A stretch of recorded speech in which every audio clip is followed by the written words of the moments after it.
Hello friends, मैं doctor Kapil Kakkar, psychologist और corporate consultant आपका एक और वीडियो में स्वागत करता हूं। आज मैं आपसे बात करूंगा the difference between a psychologist and a psychiatrist. बहुत सारे लोग साइकोलॉजिस्ट और साइकाइट्रिस्ट को एक जैसा देखते हैं, एक जैसा मानते हैं। कभी कभी जब मैं न्यूज चैनल्स जब मुझे इनवाइट करते हैं प्रोग्राम्स के लिए, पैनल डिस्कशंस के लिए, तो वो मेरे नाम के आगे लिख देते हैं साइकाइट्रिस्ट, पर मैं उनको कहता हूं भैया मैं साइकाइट्रिस्ट नहीं, मैं साइकोलॉजिस्ट हूं। पर उन लोगों को ये बात समझ नहीं आती। उनको, एक आम आदमी को लगता है कि साइकोलॉजिस्ट और साइकाइट्रिस्ट एक ही चीज है और ये दिमाग से रिलेटेड काम करते हैं।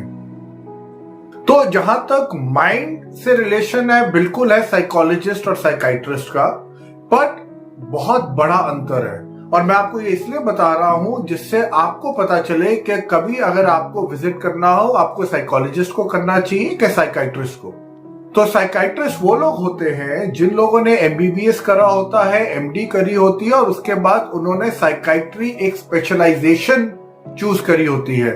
जैसे कुछ डॉक्टर्स होते हैं वो ईएनटी स्पेशलिस्ट होते हैं, या कुछ डॉक्टर्स होते हैं उन्होंने स्पाइनल इंजरीज के अंदर स्पेशलाइजेशन करी होती है, या डिफरेंट बॉडी पार्ट कार्डियोलॉजिस्ट होते हैं जो हार्ट में स्पेशलाइजेशन करते हैं। वैसे ही psychiatrist basically they are medical doctors. और इन लोगों का काम क्या होता है? इन लोगों का काम होता है जो पेशेंट्स हैं उनको दवाई देके ये ठीक करते हैं। अब सवाल यह है कि दवाई किन लोगों को दी जाती है? दवाई उन लोगों को प्राइमरीली दी जाती है जो लोग कहीं ना कहीं बीमार होते हैं। अब बीमारी का क्या मतलब है? मान लीजिए किसी को डिमेंशिया है, स्किज़ोफ्रेनिया है। अब डिमेंशिया क्या हुआ? मेमोरी लॉस है। स्किज़ोफ्रेनिया हो गया, आदमी ट्रेम्बल करता है। तो जो भी चीजें, या सिवियर डिप्रेशन है, ये मैं डिप्रेशन की नहीं बात कर रहा, मैं सिवियर डिप्रेशन की बात कर रहा हूं। जो चीजें सिर्फ दवाई से ठीक हो सकती है, वहां पे साइकाइट्रिस्ट आते हैं। तो साइकाइट्रिस्ट, याद रखिए, मेडिकल डॉक्टर्स हैं जिनका काम यह है कि आपको दवाई देना अगर किसी को कोई मेंटल इश्यू है। मेंटल इश्यू मैं फिर रिपीट कर रहा हूं, चाहे आपका मेमोरी लॉस हो सकता है, सिवियर डिप्रेशन हो सकता है, हेल्यूसिनेशन हो सकता है, स्किज़ोफ्रेनिया हो सकता है। ऐसे बहुत सारे मेंटल इश्यूज हैं जिसको आप हमेशा याद रखिए साइकाइट्रिस्ट को दिखाइए। अगर आप किसी साइकोलॉजिस्ट के पास जाएंगे तो आप एक भूल कर रहे हैं। हाँ, आप फिर भी एक क्लिनिकल साइकोलॉजिस्ट के पास जा सकते हैं, और क्लिनिकल साइकोलॉजिस्ट भी साइकाइट्रिस्ट के पास काम करते हैं, के अंडर काम करते हैं। आप एक तरह से ये मान लीजिए। अब हम आते हैं साइकोलॉजिस्ट कौन होते हैं। अब साइकोलॉजिस्ट होते हैं जिन्होंने एमबीबीएस, डॉक्टरेट, मेडिकल डिग्री नहीं करी होती। इन लोगों ने बीए, एमए और फिर पीएचडी करी होती है। पीएचडी मिलने के बाद इनको बोला जाता है साइकोलॉजिस्ट। खैर, हम इंडिया में रहते हैं, दुर्भाग्यवश ये है कि आज की डेट में जो मास्टर्स कर लेते हैं लोग, वो भी अपने आप को साइकोलॉजिस्ट बोलना शुरू कर देते हैं, पर हकीकत में वो साइकोलॉजिस्ट नहीं होते। साइकोलॉजिस्ट आप तब बनते हो जब आपने किसी भी स्पेसिफिक एरिया में रिसर्च किया हो, और आप रिसर्च करते हो पीएचडी के थ्रू, जो आप 2 से 3 साल लगाते हैं पीएचडी में, और उसके बाद आप साइकोलॉजिस्ट बनते हैं। अब साइकोलॉजिस्ट के पास कौन आते हैं? साइकोलॉजिस्ट के पास वो लोग आते हैं जिनको मेंटल बीमारी नहीं होती है ना। मेंटल बीमारी के लिए आपको किसके पास जाना है? साइकाइट्रिस्ट के पास जाना है, साइकोलॉजिस्ट के पास नहीं आना, क्योंकि अगर बीमारी है तो वो आप उसको दवाइयों से ही दूर कर सकते हैं।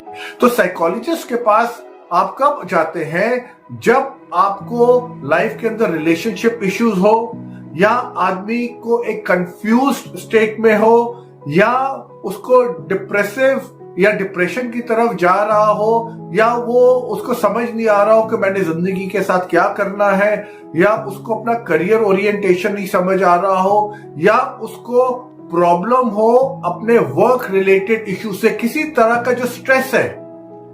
अब ये स्ट्रेस के लिए बहुत बार लोग बेवकूफी करते हैं, या माइल्ड डिप्रेशन के लिए बहुत बार लोग बेवकूफी करते हैं कि वो साइकाइट्रिस्ट के पास चले जाते हैं।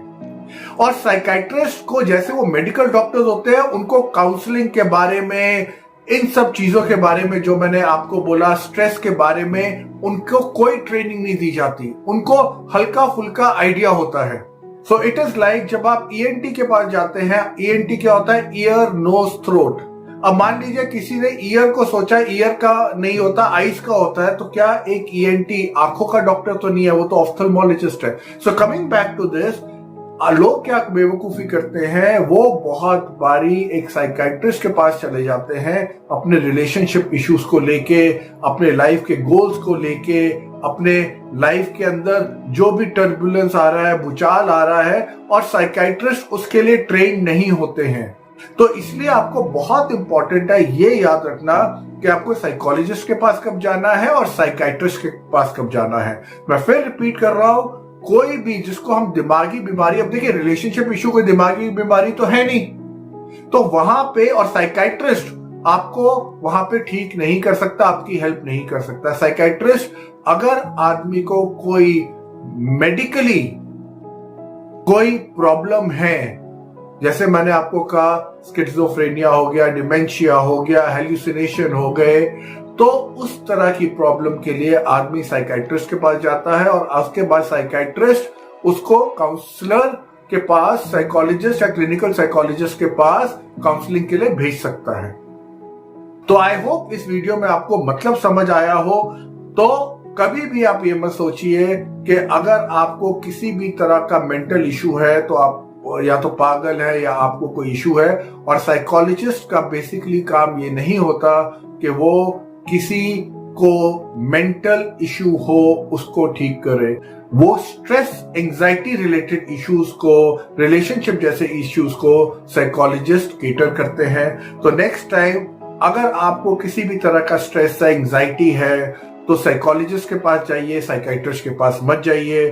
और अगर आपकी फैमिली में किसी को हेलुसिनेशन है, उनको अलग अलग चीजें दिखती हैं, उनको भूलने की बीमारी है, तो आप साइकोलॉजिस्ट के पास मत जाइए, आप साइकाइट्रिस्ट के पास जाइए। Hope you like this video and will like you to share it and like it if you have got the essence of difference between a psychologist and a psychiatrist. Thank you so much.